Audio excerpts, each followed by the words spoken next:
So you're thinking about buying a house. Let's have a conversation about that. So if you're a first-time home buyer, the most important thing that you can do is get pre-approved on the front end. Talk to a mortgage lender about all of the different loan products they have to offer. Make sure you feel comfortable with that budget that they give you.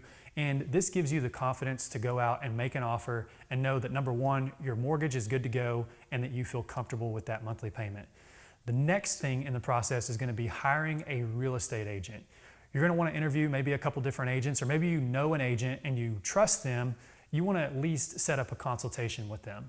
And this is where we've seen some of the big changes recently in the showing process and the contract process. Used to, you could go show a house. You didn't have to have any kind of predetermined buyer representation agreement or anything like that.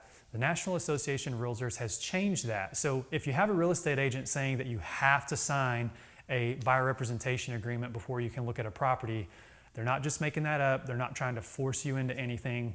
It's just something that we have to do as real estate agents. We do have to have that representation agreement. But before you sign it, make sure it's somebody that you trust. Look at their reviews online, interview them, and make sure you feel confident that they're going to represent your best interests. Once you get the lender and your real estate agent in place, the next step is going to be actually looking at properties online, checking out the different areas that you like, getting familiar with the different neighborhoods and the different styles of home and the needs that you have for your specific living situation. Once you hone in on that, your real estate agent is going to be sending you listings. You may be looking on other websites, which is perfectly fine, like Zillow, Realtor.com, some of the bigger websites you've probably heard of. We're also going to send you listings from our personal website and maybe some listings that we have coming soon that haven't hit the market yet. Whenever you find properties that you want to go take a look at, you're going to go check those out. You're going to have a checklist in your mind, or maybe you want to take notes and just really pay attention to what you like, what you don't like. And then my job as your real estate agent is to be looking for the things that you may not even be thinking about, like checking out signs of foundation issues, or maybe seeing if the electrical stuff has been brought up to code, or maybe obvious signs that it hasn't been brought up to code. Things of that nature that while you're looking at the cosmetics of the home, we may notice. So that's really where I step in, and just in that first line of defense of making sure that we're getting the home that works for you. Once you identify a property that you absolutely love and you want to make an offer on and it fits all the boxes, the next step is going to be negotiating that offer. And once again, that's where we really step in. We're going to make sure that whether you need closing costs or whether you need certain contingencies put in place in the contract, we're going to negotiate all of that out, and we're going to put together an offer that works for you and works for the seller. And once we go into contract, we're going to have, like I said, certain contingencies that we're going to go through.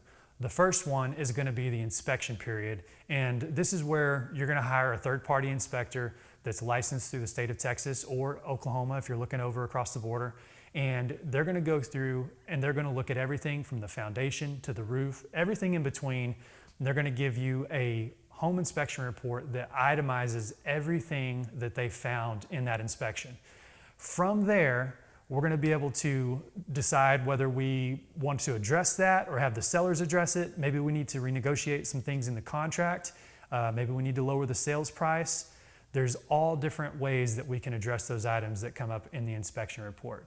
And if the inspection is so bad that you don't want to move forward on the property, we can back out during our inspection period, and you can get your earnest money back. That's called the option period. It gives you the option to move forward or to back out and not lose your earnest money. Once we come to an agreement on all of the inspection items and you feel confident moving forward, the next step in the process is going to be the title work. This is where the title company is going to be doing an abstract of title, a title history search. They're going to be making sure that there's no liens, debts, or judgments against the property that are going to hinder free and clear title. Also, they're going to issue what's a commitment of title insurance, and this is going to be the insurance policy that they give you whenever you close, and it's going to say, we insure this property, we insure the title, that there's no errors in this title history search that we did, and if something did come up that we missed, that they're going to cover you and make you whole, and they're going to make sure that title is free and clear for you moving forward.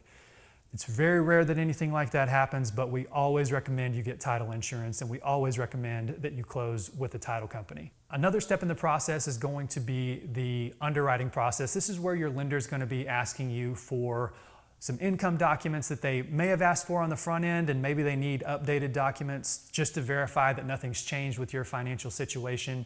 Also, the lender is going to hire an appraiser to go out and inspect the property. This is different than your home inspection. It's not as thorough and detailed, but they're inspecting it to make sure that the property is actually worth what they're lending on. They want to make sure that it meets the property condition. There's no obvious signs of safety or environmental issues at the property that is going to hinder that loan.